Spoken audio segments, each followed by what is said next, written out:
You can enjoy today's show, but you probably won't enjoy hearing this. I don't give anybody financial advice or portfolio advice, but personally, my wife and I have moved from about 60% of our assets in the stock market to about 25%. And we may diversify down from that because I do see only downside risk from what's going on. There's just so much uncertainty, and the uncertainty by itself, even if there's nothing changed on average, the uncertainty itself is enough to produce a recession and a big drop in the stock market. That's Larry Kotlikoff, professor of economics at Boston University, founder of Maxify.com. And in today's big interview, he's forecasting recession and much more. And he's talking about just how defensive he's getting and he thinks you ought to be getting. But first, Ted Rossman, senior industry analyst at Bankrate.com, is here discussing a survey which showed that more than half of Americans plan to cut their discretionary spending on items like travel, dining, or live entertainment. But saying they're going to do it is very different from actually following through.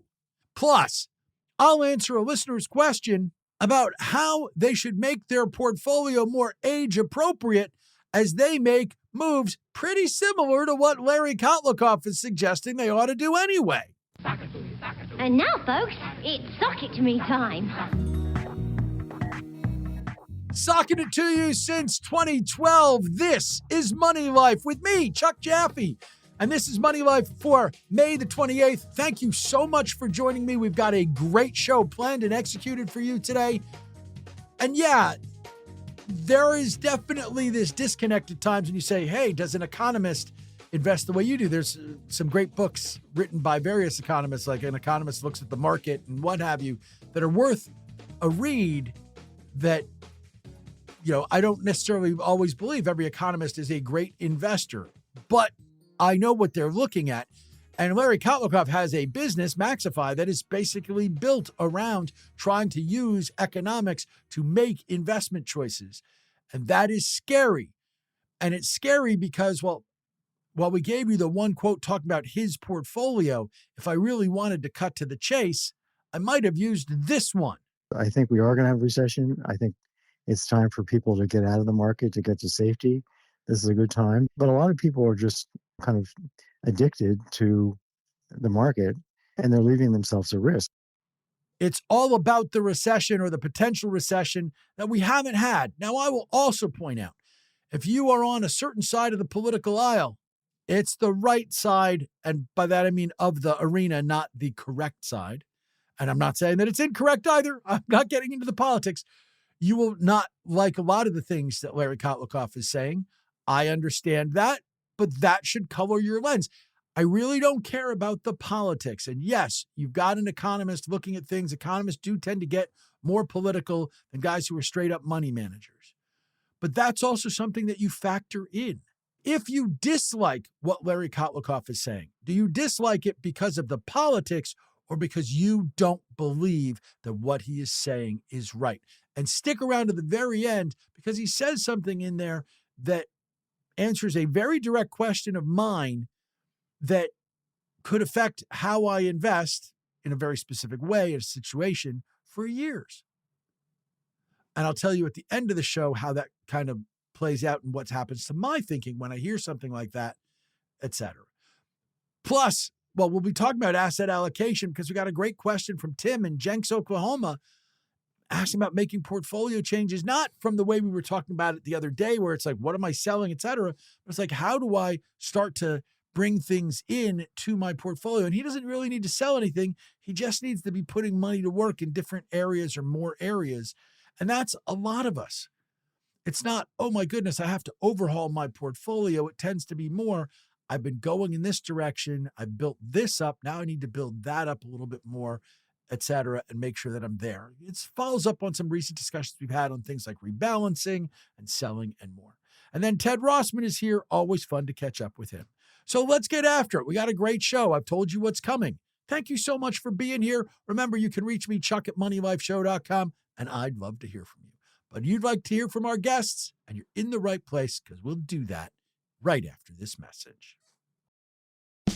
Looking to earn CE credits and hear from top portfolio managers? Go to etftrends.com/webcasts and learn more. Now Money Life looks at what the survey said. Yes, this is the survey said on Money Life. It's where we dig into surveys, studies, polls, any kind of research or data that's going to help us understand what people are doing for, with, and about their money. And today we are digging into a bit of a dichotomy that is out there, because you've seen the consumer confidence polls and all the things that say that people are nervous. And this is another study that talks about how people are planning to spend less.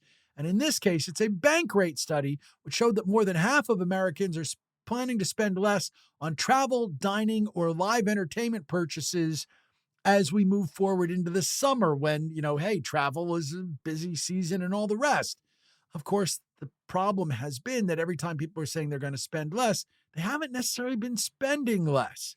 Here to discuss it, Ted Rossman, Senior Industry Analyst at Bankrate.com. If you find him in our show notes, well, you'll find a direct link to the discretionary spending survey we're talking about today. Ted Rossman, it's great to have you back on Money Life. Good to be here. Thank you.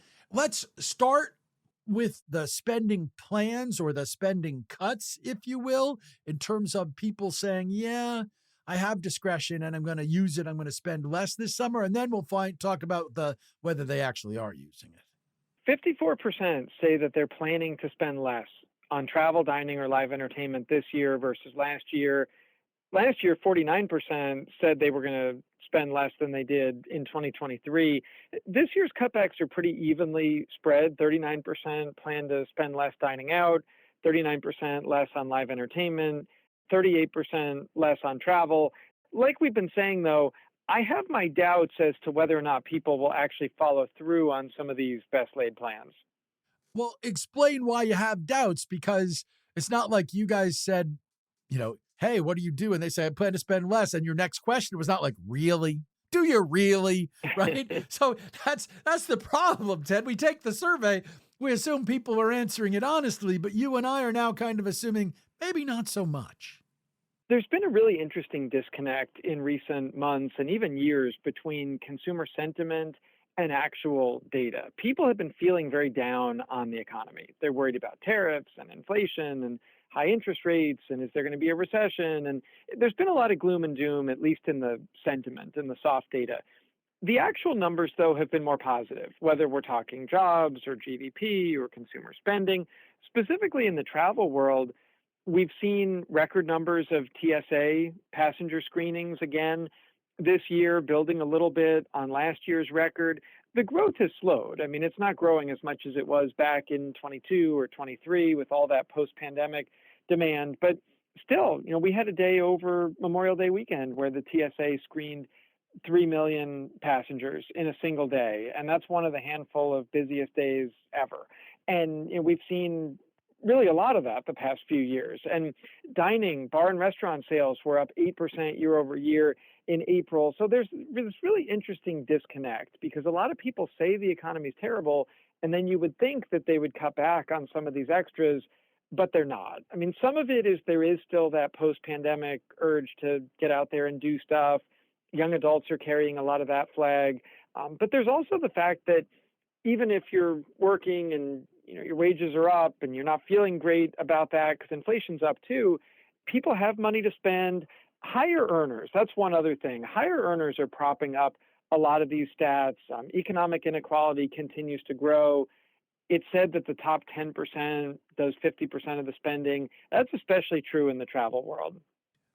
At the same time, is it possible that a lot of this has more to do with timing? In other words, we haven't had enough time for people to see how certain things that they're talking about have played out. So you go, well, if inflation's going to be this high and if costs are going to be this high, et cetera, I'm going to travel less, but I'm not necessarily cutting back until I see that, wow, it really is impacting me. Like, I know people say, oh, I'm going to eat out less because costs are going up. But until they recognize that, like, yeah, it really does make a difference that what I'm spending on 2 meals out is what I used to spend on 3. So I'm going to cut back by 1. it doesn't make a difference. So is part of this timing that what they're talking about and the emotions are tied to inflation and numbers that are still hard that haven't yet turned over? You're right about the psychology that goes into some of this. Prices have actually fallen for a lot of travel over the past year. We can't say that about a lot of categories, but we can say it about travel. The latest CPI shows that airline fares are actually down 8% year over year. Hotel and rental car costs are down about 2%. That may be feeding some of this perception that maybe people are spending less. So some surely are cutting back. Some are driving instead of flying or traveling for fewer days or not traveling at all. I mean, there are some modifications there, but there's also still a lot of spending there. And sometimes there's a little bit of watch what I do, not just what I say. There's a lot of interesting stuff going into travel right now because the airlines have been kind of downbeat too. And they've had some fairly dour earnings calls and, oh, demand is slowing. It's all relative, though. Even if demand is plateauing, it's been at a very high level the past few years. And I think some of what airlines are feeling from a business perspective is they don't have as much pricing power as maybe they did even a year or two ago. We are seeing more budget conscious travelers, like maybe they're still traveling, but they're doing it differently. There was an interesting article recently that I read, I think it was in Business Insider, about how luxury travel is holding up better than lower and middle class travel. And we are seeing more people, especially at the lower and middle income brackets, who are being more price conscious. And even something like Southwest starting to charge for bags, which just started. I mean, that's kind of emblematic of some of this trend too, is that they're looking to make an extra buck. I mean, their competitors have been doing that for a while, but even they're climbing on board now. It is, as we air this interview, it is National Beef Burger Day and International Hamburger Day. I'd gladly pay you Tuesday for a hamburger today. Whether it's hamburgers or it's just the fun stuff that people do when they are traveling, obviously where the rubber meets the road for a lot of people is, can I afford to do this / can I pay for it? You may not be able to afford to do it, but you might be able to pay for it on credit. So how many folks are willing to take on credit? Because that would also be a thing that says, okay, when I get out there and I see what's happening, maybe I'm going to be stopped. The debt piece is especially worrisome. We do see about a third of U.S. adults saying that they're willing to go into debt for travel, dining, or live entertainment this year. That may be good for the economy. It's good for credit card companies. It's not good for your personal balance sheet if you're paying a 20 or 25 or 30% interest rate on top of these charges. Credit card rates remain very high. The national average is around 20%. That would be one to ward against. I mean, that's where the consumer advice trends more towards, okay, let's have some fun, but can we have fun on a budget? Can we stick closer to home? Can we maybe do a staycation or do a regional road trip? Or if you are flying, be flexible, book early, try to fly at off-peak times. I love the whole shoulder or off-season travel idea. That can be a way to stretch your dollar further, or using rewards points and miles. There are ways for people to save, but you don't want to take on a bunch of debt for a vacation that you're still paying for 2 or 3 years from now. Yeah. And if you're one of those people who is saying, hey, I'm feeling the pinch, I need to cut back, well, making sure you're doing the right thing, whether it's using the rewards points or what have you, finding the better deals. I also love traveling in shoulder season, et cetera. That would be the thing you have to or want to do, because like that's also where you can make the rubber meet the road. Is I don't really want to cut back, so I won't cut back in terms of I won't, not taking vacation, but I will find a way to make it better and cheaper and easier. Some of it comes back to just kind of zigging when others zag, and there's a lot of different ways to do that. There's off-peak travel times. Maybe you fly early or you fly late, or you fly midweek instead of on the weekend, or you can also rent a house with family or friends and cook some meals, and that's cheaper than getting individual hotel rooms and going out to restaurants all the time. And I love the idea of being flexible, maybe using a tool like Google Flights, where if you want to go to the beach this summer, but you don't care which beach, see where the deals are, see where the flights are cheaper, the accommodations, the other activities.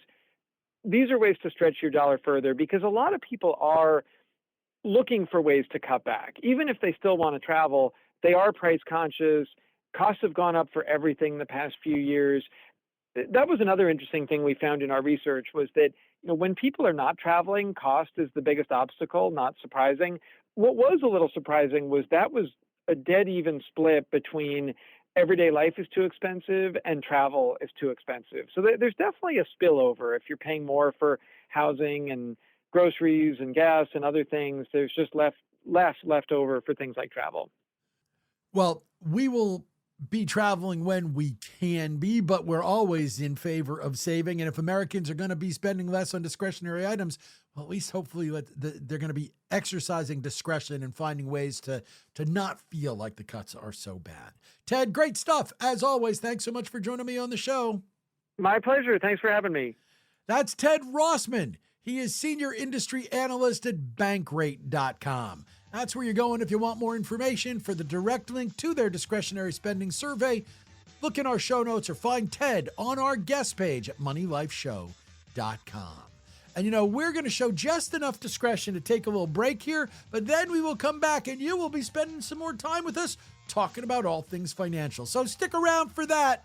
We're living the money life and we'll be back at it in a moment.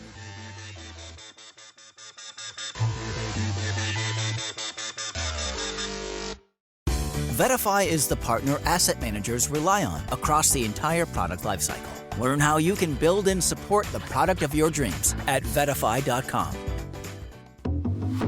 We need your help, Chuck.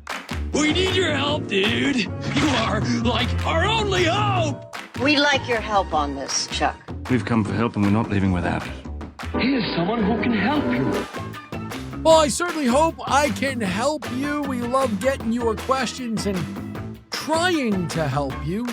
And if you've got a question and you need my help, don't be shy about sending it. I'm sorry, but all questions must be submitted in writing. To Chuck at MoneyLifeShow.com.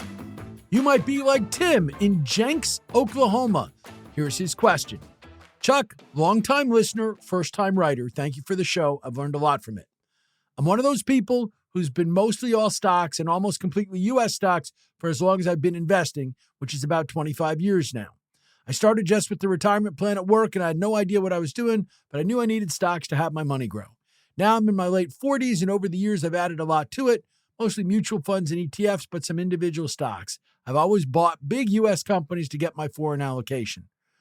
But now I guess I'm trying to do what you talked about on the show recently, rebalance. I know my mix at my age shouldn't be the same as in my 20s. And I got to say, he put a note in parentheses and said, that goes for my liquor too, but that doesn't make it any easier to change when there's a party going on.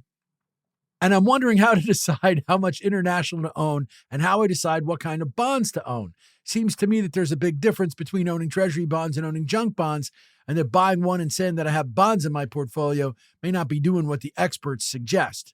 So what would you suggest? How do I decide the right way to position my assets for now? Well, Tim, first things first, thanks so much for the question. I'm glad that you were inspired to finally write me. There's a lot in this question, and I will tell you, I'm afraid that I'm going to leave you a little disappointed in the answer because I have to talk to everybody and not just you, though I will use you as my example. So we'll put you in that 45 to 50 age range because that's what you sort of hinted you're at. Congratulations on having saved for as long as you have. You've done the right things, and you're trying to do the right things now. You may be motivated by this, by some of the things that we're going to talk about later on the show with Larry Kotlikoff, where he's talking about what he doesn't want to be in. You may be motivated by fear of what's happened to your portfolio if you were fully stocks, the way I've talked about how Gail's portfolio, which is almost completely stocks, performed much differently than mine did as we went through all the stuff after Liberation Day, etc. All of that could play into it. But I won't suggest that you are way behind in doing this.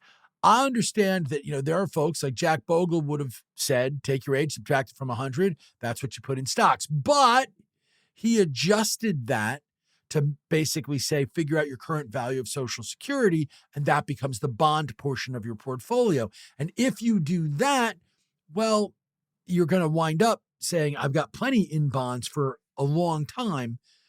A lot of people have said, well, rather than make it take your age and subtract it from 100, make it your age and subtract it from, say, 140. And if that's the case, you'd be closing in on, say, 10% in bonds.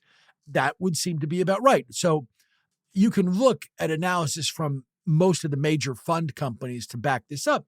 But like T. Rowe Price has an analysis that says 45-year-olds should have saved 3 times their current income for retirement. You didn't say where you were. By the way, that rises to 5 times current income at age 50, 7 times current income at age 55. You have plenty of work years left. So they would tell you that you should have in your 40s 80 to 100% in stocks and 0 to 20% in bonds. So you're right there. They would say in your 50s, you go 65 to 85% stocks, 15 to 35% in bonds. But you have to get, if you're like looking at the T. Rowe Price stuff, you have to get into the fine print where it tells you what their asset allocation models are, right? So what they're saying is within stocks, they'd be 60% U.S. large cap, 25% developed international, 10% U.S. small cap, 5% emerging markets. Yep, that feels reasonably good, I think, because if you're talking about that, you're getting 15, 20% international, maybe a little bit more than that because you got 30% of your stock allocation. So if you want to be roughly 20% international, you could do that. By the way, within bonds, they say 45% U.S. investment grade, 10 to 30% U.S. treasuries, 10% non-traditional bonds, 0 to 10% high yield or junk, 10% international, and 0 to 10% emerging markets. And they even give you a cash allocation too. But again, it's all in the fine print. You don't have to get that complicated. I mean, the basics of it are what you're gravitating towards ultimately feels mostly like a 60-40 portfolio.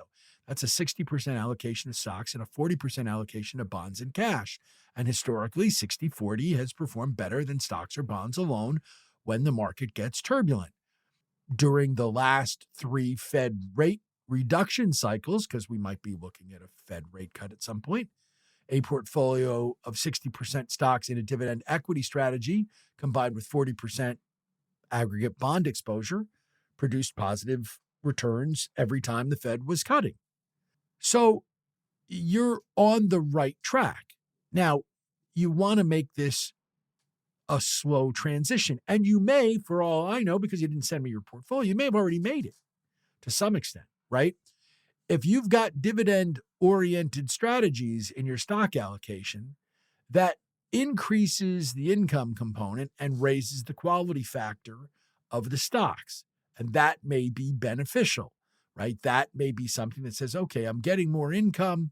I'm willing to use dividend-paying stocks to generate that income. They feel a little bit more like bonds. I can keep the bond side of my portfolio down a little bit. But you made that point about drinking. And I would say, yeah, you don't invest the same in your 40s as you did in your 20s. And you talked about starting out with just the 401k. And I'll assume you started out with basically a stock fund or an index fund or what have you. I, on the other hand, started out with stocks, with individual stocks. And then I bought a mutual fund. And then I always owned mutual funds to give me diversification, but I also always owned stocks. But the stocks I picked in my 20s were things that I wasn't concerned about dividends. I wanted the growth. I wanted to give me the go-go stock that was going to wind up doing something. And today, I want dividends and I want more stability and I want things that I can understand. So those things all come together. You also need to understand what diversification does. It reduces your upside potential. That's true because if you're 100% stocks and the market's going gangbusters, look at you. But it also limits your downside risk, and it limits your downside risk more. You can go to a whole bunch of different fund companies, and they've got charts that'll show like the last 50 years. And they show different allocations and what was the best and what was the worst performance. And looking at one of those charts, it'll show you that over the last 50 years, if you were 100% stocks, your best year was up 37.6%, but your worst was also down 37, it was down 37.0. But if you went 40% stocks and 60% bonds, so that's the most conservative that most of these charts would ever show you, your best year would have been 26.1% up, but only 12.9% down. And by the way, those were the same years. It's just how did that portfolio do in that year based on how it was allocated. You reduced the best year's returns by 30%, but you reduced your losses in the worst year by 65%. So that's a big part of why you diversify. So the first thing you need to do is come up with a plan. And I don't think, given where you're at, that there's going to be a lot of selling involved. I think what it's more going to be is where are you directing your money? Now, that may change based on how you feel in the market. Heck, it may change the minute you hear Larry Kotlikoff talking, because he is very sour on the market and he thinks you should have much less in the market. But you need to grow, and you still have a very long time horizon. But you need to make your portfolio more conservative. Okay, doable. You're just going to take your new money and direct it in new directions. Now, you can do that in your 401k. If that's what you're doing it, you can do it outside of your 401k. If you're saving in other ways, if you've got a Roth IRA, you can do some of this as well. You do want to think about not just asset allocation, but asset location, right? Young investors tend to put the things that are growing the fastest into their retirement plans. And on the one hand, that feels great because it avoids taxes if you have something that has big gains. On the other hand, when you get to have where you have income coming in, the income is taxable, and it's taxable at a higher rate. It's your ordinary income rate as opposed to your capital gains rate. So you tend to find like, oh, wait, hold it. If I've got a lot of income, maybe I want to shield that. So think asset location as well. But the basic allocation changes. Take a look at what you are setting aside in a year and go, okay, if I set my next year aside and put everything into bonds or international or what have you, what would my portfolio look like at the end of a year? You may not have to make any moves. You may not have to sell anything. You may be able to nudge your allocation that way. And then once you get it on plan, you play not so much with the allocation, you play with the how am I putting money in, right? I direct more as I age.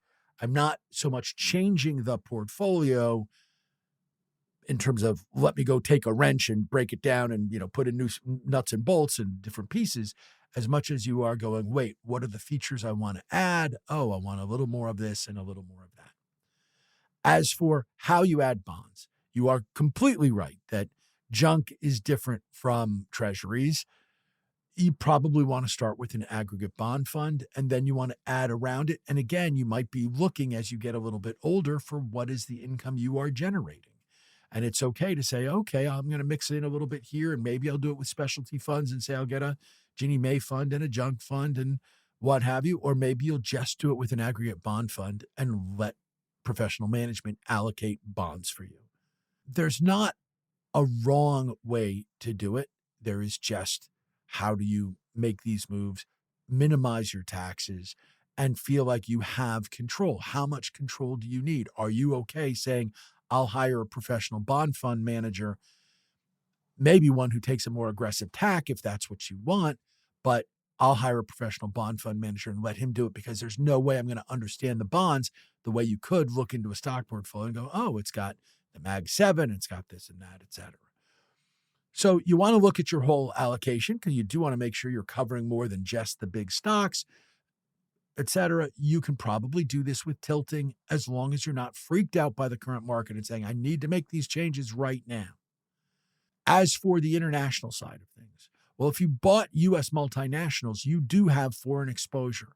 That doesn't mean you have a ton of foreign exposure. You want to kind of check that.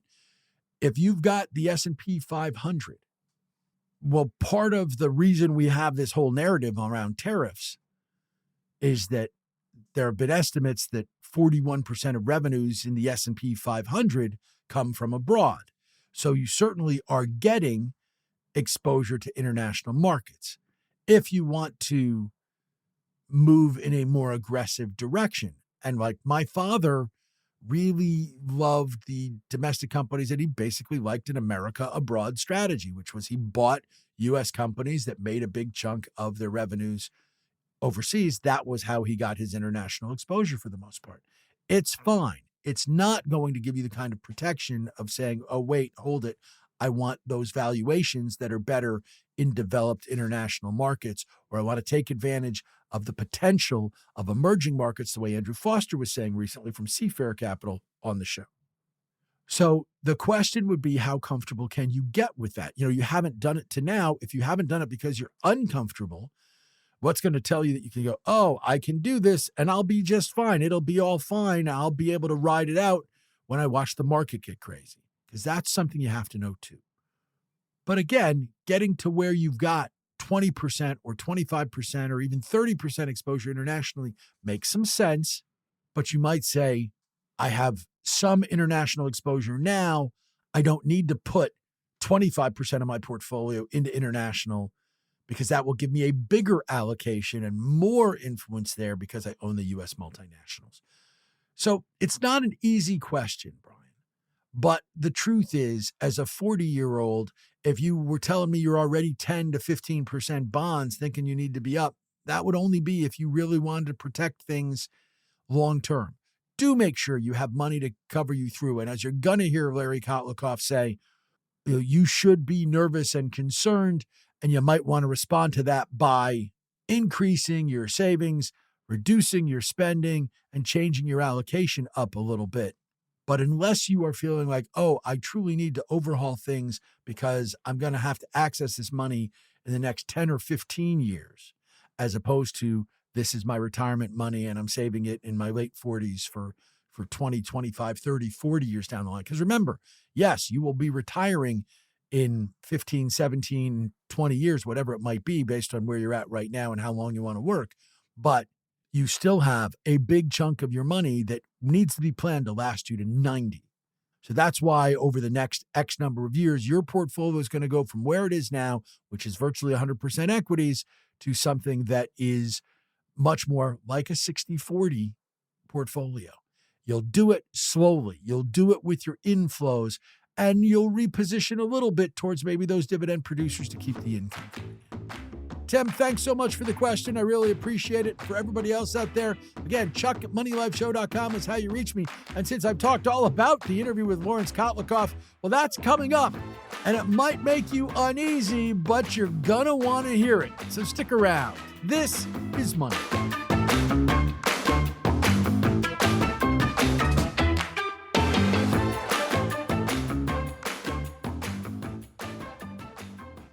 Everything an advisor needs in one newsletter. Go to advisorperspectives.com and see why 100,000 advisors are subscribed to our newsletter.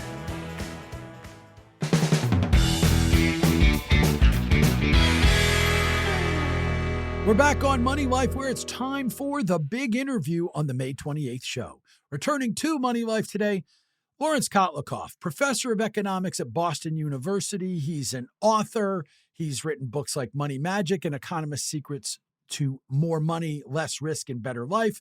He is the founder of Maxify.com, which is an economics-based financial planning tool that's going to help you like optimize your Roth IRA conversions and a whole bunch of other stuff.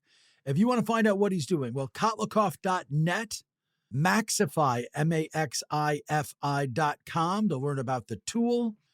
LarryKotlikoff.substack.com if you want to follow his writings, worth doing, by the way, and more. Meanwhile, Larry Kotlikoff, thanks so much for coming back to Money Life. Oh, my pleasure. Great to be back with you, Chuck. Let's start with a broad take on where this economy is, because we definitely have disagreement between hard numbers and soft numbers. We have a lot of folks talking about what could be, but, you know, we still don't know how this is going to turn out. So for you, is recession coming? And more importantly than perhaps if recession is coming, is long recession coming? Like, I don't think anybody minds a downturn. I don't think they mind what they've been promised, which is it's going to be a little tough for a while. But they're going to mind it like heck if it's not a little while. Well, I think, one indication of the problem here is the ongoing problem is that we're talking about at least a 10% tariff on the rest of the world. We're talking about, I think, 25% tariffs on steel. We're talking about China retaliating, European Union still negotiating, but presumably they're going to end up with some high tariff and their exports to us, and they're going to put on tariffs on our exports to them. Japan, I don't think they've settled on anything. So, this is a situation where China could at some point, or maybe is already saying to countries around the world, look, just trade with us, forget the U.S., or even be tougher. You want to trade with the U.S., enjoy, but you're not trading with us.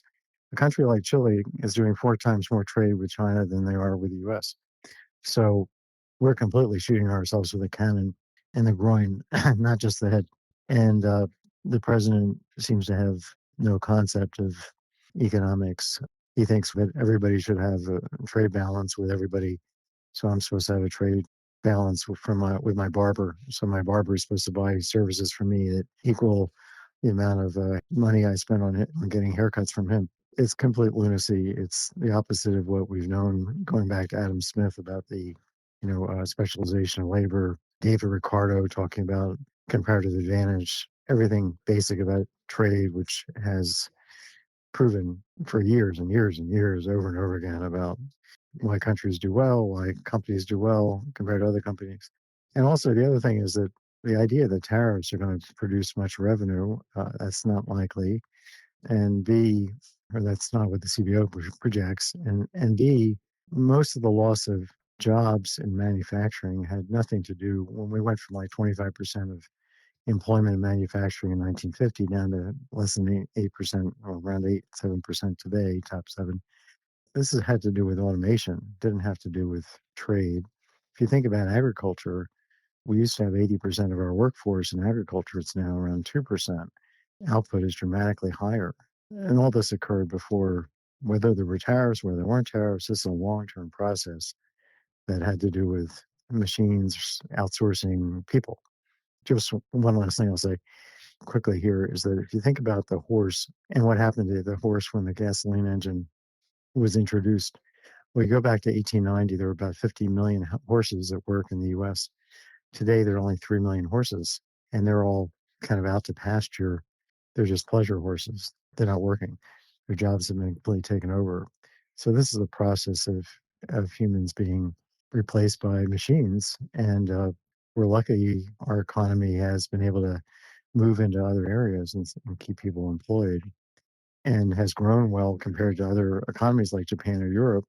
And now we're just, again, the president is taking actions that are going to undermine that, success. And yes, we have a lot of wage inequality that's arisen in the last 20 years, and we need to address that, but not this way, not by basically shutting down companies rather than letting things evolve the best they can. Is recession avoidable? Is deep recession basically guaranteed by these policies? Because if you compare this to, when did we last have tax policy like this? It's Smoot-Hawley and Great Depression times. So Right. Can we avoid that worst case scenario? I don't think so. I mean, I've talked to some economists like Thorsten Sloak. He's the chief economist for Apollo Global Management, Global Investing. He's a brilliant guy and looks at every single number on the planet.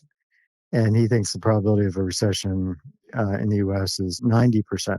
If you look back at the Great Recession, which wasn't all that great, actually, but it was significant. It was about a 3% decline in GDP. You'll find out that there's a paper on my website, kotlikoff.net, called The Big Con, which indicates that the whole thing was really a matter of panic. It wasn't a matter of any of the things that the Financial Crisis Inquiry Commission suggested was the cause of the Great Recession, because none of those things factually turned out to be the case when you look back at the data over when people were able to collect the data and looked at it carefully 10 years later. None of the things that they claimed were true caused the Great Recession. It was pure panic. And so that's what you have here. You have the potential for a self-fulfilling prophecy here. I think that you're laying off my customers and you think I'm laying off your customers, and we both lay off each other's customers, just because we're worried about the downside. And then you have unemployment and you have a recession. So yes, does all this uncertainty potentially produce a recession? Absolutely. And do I think one's coming? Yeah, I think there's maybe not 90% probability, but I would say 60% probability. 60% probability of recession. One of the things that I like about chatting with you is that you are an economist who then tries to translate this to what individuals should do. So if there's an investor who is nervous, I know you're not going to say go completely to cash. I cannot imagine that would be something that you would say. But how much would you be telling someone to adjust a portfolio now? I would say we have a new form of risk here we haven't seen before. It's political risk. We have somebody who's completely erratic at the helm, who wants in the news every 10 minutes, who wants everybody paying attention. He's like fixated on his likes, whatever. So this is why he's not setting anything in place for good. He wants to be able to change the economic environment at will, so nobody can trust him. So given this extra risk, economics says you want to adjust your portfolio to make it safer. When the world's riskier, when the return to the market is riskier, you want to move out of the market to some extent. Now, I think people in there who have done well in the market and have reached can sustain their living standard, and you can go onto Maxify.com and use our software, and it's set up to let you see how you can sustain your living standard. What living standard can you sustain? What discretionary spending can you sustain after paying for taxes and housing and college tuition and all of those things? Can you sustain healthcare costs that are out of pocket? Can you sustain, assuming that you invested in inflation index bonds, treasury inflation tips, and treasury inflation protected securities that are yielding around 2% on average, the average maturity? And if that's good for you, if you're okay with that, why not lock in your living standard into the future? Maybe put 20% or so leave 20% in the market if you really want to have an upside, and don't look at it for the next 10 or 15 years, but only put what's in the market that you're prepared to lose. Don't count on spending it out of it because it's too risky. That's what our software is helping people do. Once you figure out what your sustainable spending is, you figure out from the software what withdrawals you need in order to maintain that living standard path to be smooth. And then you can just buy a ladder of inflation index bonds to lock that in, to guarantee it. So yeah, I'm telling myself, and I'm telling my friends, I don't tell our Maxify users what to invest in because I'm not an RIA. I'm not registered or certified or legally allowed to do that. I'm not telling our Maxify.com clients in office hours or when they ask me to help them personally look at their financial plan using our tool to help them. I don't give anybody financial advice or portfolio advice, but personally, my wife and I have moved from about 60% of our assets in the stock market to about 25%. And we may diversify down from that because I do see only downside risk from what's going on. There's just so much uncertainty, and the uncertainty by itself, even if there's nothing changed on average, the uncertainty itself is enough to produce a recession and a big drop in the stock market. It dropped 53% in the Great Recession. Could it drop again 53%? Yes. And could it just stay there for a long time? The Japanese stock market peaked in 89. 35 years later, it was about 30 years later, it was about 35% lower in nominal terms than it was. The price was, of the market was 35% lower than it was in 89. So there's no guarantee that markets are going to rebound. Wall Street is constantly telling the public that if you look at any 30-year holding period, the stock market has outperformed the bond market dramatically. But that's reusing the same data. I mean, the cumulative return from 1929 to 1959 is using 30 years of numbers of annual returns. The cumulative return from 1930 to 1960 is using 30 years. In the two calculations, there's 28 common numbers. So it's not independent statistical observations of 30-year holding period returns. We only have 3 such observations. We have 3 data points for the US that look good. We have one data point that we could look at in Japan, which shows that 30-year holding period, that looks terrible. So we don't have any data that tells us that if the markets drop, we can count on them coming back anytime soon. Basic economics says the opposite, that market fluctuations, the market's got a trend, 7.5% real, But once it drops or goes up, that trend begins from that point and continues from that point. But there's nothing that would lead that drop, let's say, to be undone, because the drop was due to new news. Because if people knew it was going to drop the minute before, they would have had it drop the minute before. So when things move, the market moves, it's because of new news, and new news is by definition not predictable. So that's why we call the stock market a random walk. So I think, yeah, my answer is I think we are going to have a recession. I think it's time for people to get out of the market, to get to safety. This is a good time. But a lot of people are just kind of addicted to the market, and they're leaving themselves at risk. I know people with tons of money that are spending far less than our software says that they can spend. And then I show them using our software that actually, let's put a spending limit on your plan, because now we can then focus on your estate, because that's really what you're doing here, since you're not spending what you can spend. And gee, even if you invest safely, you have a huge estate. So why are you still, then the question would be, why are these people still investing in the stock market? Because if the stock market does well, it's not going to help them. They're not going to spend anymore because they're already spending less than they could. If it does poorly, their kids are going to get hurt. Do they want to put their kids at risk? That's the question. So for the rich, it doesn't make any sense. And for the poor, they can't sustain, for the middle class and the poor, it's not a game they should be playing with in these days. Okay. And this climate.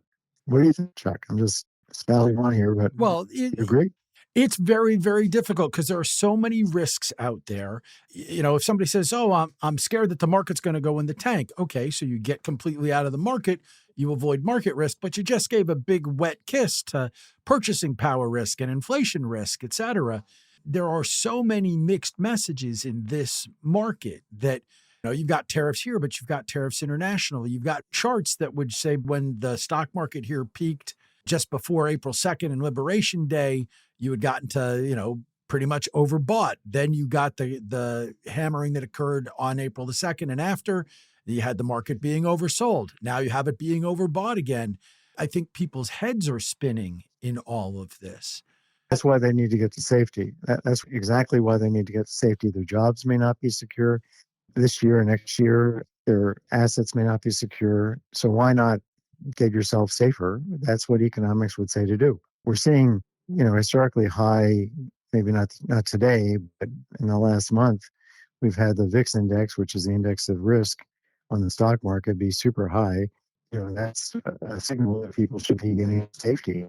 And the other thing to realize is that your labor income, if you're still working, is generally disconnected from the stock market, except from recessions. So in that sense, it's a bond. You're holding your earnings. Labor income is a form of a bond. It's income that continues to come. It's like and it's inflation index because your wages usually keep up with inflation. But now you're facing the prospect of having a huge loss on that bond by having your job go away. That's another reason to be wanting to be diversifying out of stock, because you're less of a bond than you were yesterday or before the election.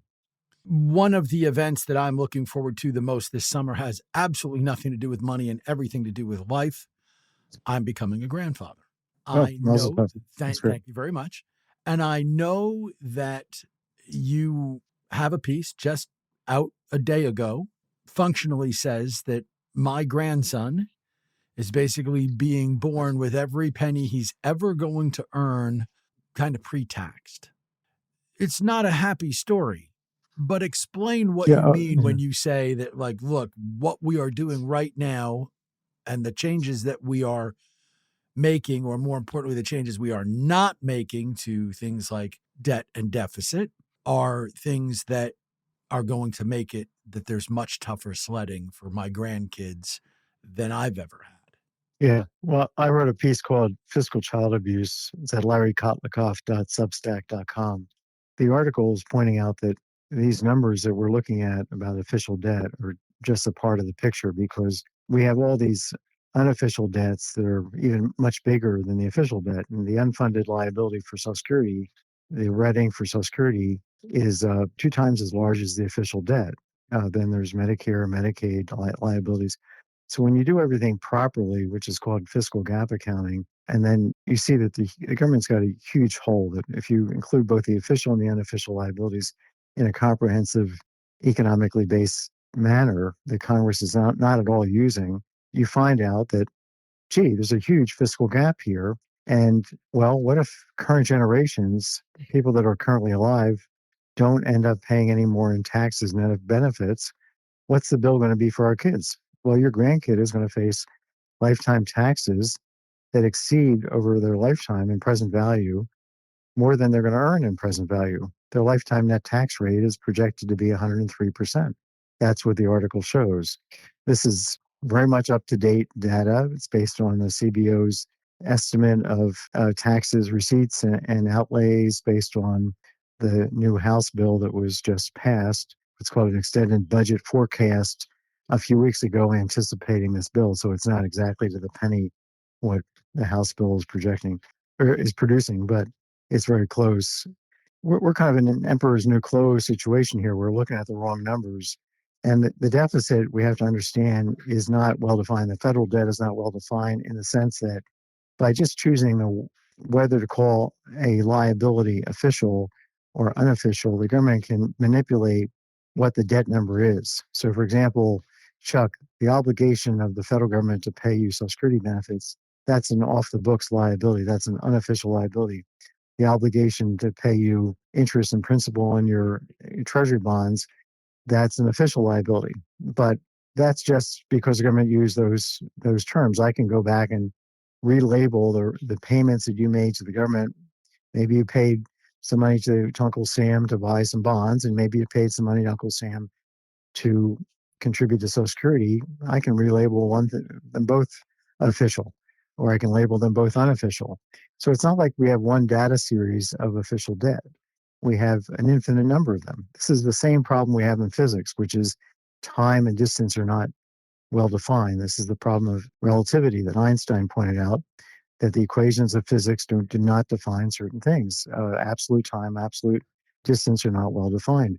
Well, the federal debt is not we have the same problem in economics. Our equations and our models don't define what the debt is. So we're running around talking about one time series of numbers when there's actually an infinite set of time series of debt numbers that you could focus on, none of which are telling you what you really want to know, which is how much your grandkid is going to have to pay over the lifetime. So we have a different way to do this. It's called fiscal gap accounting and generational accounting that I and colleagues initiated going back 30 years ago. Nobody's paid any attention in Washington, but the European Union does fiscal gap accounting routinely. Australia, New Zealand, they do this kind of work. Canada, United Kingdom, people look at things in a systematic way. They don't get fooled by the language. So we're having a conversation that's very much in a world of the emperor's new clothes. And we're in such a deep hole here that we need to have some really radical fiscal reform. We have to update and modernize our Social Security system in a way that it saves a ton of money. The healthcare system, same thing. The tax system, the benefit system, all these things have to be done intelligently, not by a moron named Elon Musk, who somehow went from genius to moron and thinks he has an economics degree when he doesn't. He has no idea what he's doing. Well, Same thing with Trump. Let me ask one last question, getting it away from that, but getting it to that future, since I am obviously fixated on the event in my life, that again being the grandchild coming in August, which would be from an economic standpoint, since we don't know that they're going to be able to count on Social Security and all the rest. I have been saying that aside from the stock accounts that I had for my own kids that I plan to do for my grandkids, that I basically am going to create a birth gift that I'm hoping will be, here, set aside money, a couple $1,000s to basically be, don't touch this, do not break until you hit 65, kid. And I won't be there when they get there. But I know what the market would have historically delivered, given everything else we are talking about. Would you tell me that when my grandson is born in August, that my purchase should not be the stock market? It should be get a bond. I would buy inflation index bonds. Maybe 30-year bonds were yielding less, as a couple of days ago, 2.7% real. I would buy those and hold those for a while. And then I would expect that they would go up in value, sell them. And at that point, when things calm down, buy stocks and just not let your grandkid touch them for 30 years. And then the trend will take over in terms of producing a very high probability of there being a lot of money there at the end, or, a decent amount of money relative to what was put in. But I would not be buying stocks for your kid right now and see half of it go away tomorrow. Larry, this has been great. I appreciate you giving me the time. Thanks so much for joining me on the show. We'll talk to you again down the line. My pleasure. Bye-bye. That's Lawrence Kotlikoff. He's professor of economics at Boston University. He is an author. He is the founder of Maxify, Maxify.com, his Substack, LarryKotlikoff.substack.com. You can sign up for free. You can see the piece on fiscal child abuse and more if you go there. Kotlikoff.net as well. And again, Maxify.com. And we'll be back to put a bow on this show. This is Money Life.